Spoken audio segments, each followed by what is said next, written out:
What's going on, guys? Welcome back to the channel Money Talks with Dre. It's the channel where we teach you about personal finance and building generational wealth.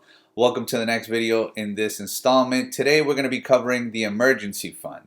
Now before we get into it, let's do a quick recap on the previous video, and if you didn't get a chance to watch it, make sure you go back. I'm going to try to tag it right here in the corner so you guys can check out that video.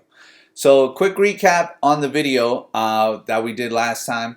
We talked about tracking where your money's going. We got to see where our money is going. I suggested a few apps for you guys to go download so that you could actually start tracking your money and see where it's going. So a couple people did hit me up letting me know that they did get the Mint app and they started tracking their money, and it's really has helped them. So now that you guys know where your money's going, now we have to actually start assigning jobs to our money. So now our next step is to build an emergency fund. So we're going to start by trying to save $1,000.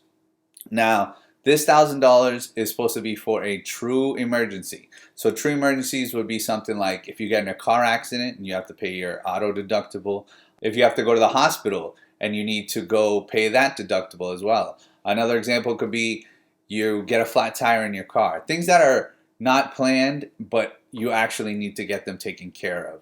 So that's that first $1,000 that we're going to try to save. Now, some of you might already have that $1,000 saved, which is good, but this is a time where you actually assign it. Okay, this will be my $1,000 for an emergency fund.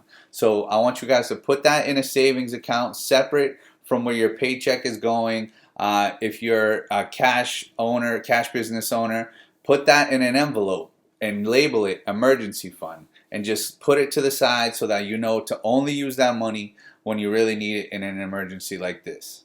Now, if you don't have the $1,000 yet and you're struggling to find where you can save that $1,000, that's where we can go back to tracking where our money was going and seeing where we can cut things off so that we can start saving towards that $1,000. So I mentioned in the past, maybe you already exceeded your budget for going out to bars this month, so let's cut it back a little bit so that you can start saving towards that $1,000. Once you have that $1,000, we can get the ball rolling onto the next step. So another thing, if you guys don't have that $1,000 saved, don't feel bad, because Go Bankrate did a survey May 2019. They asked 5,000 people how much money they had saved for an emergency, and 58% of them said they had less than $1,000 in savings. So don't feel like you're alone out there. The majority of Americans also having a hard time saving money as well. So this is the first step to get us past that so we can lower that number. And I'm sure it's higher in the minority community as well. So that's going to be it for this video. This was a quick one.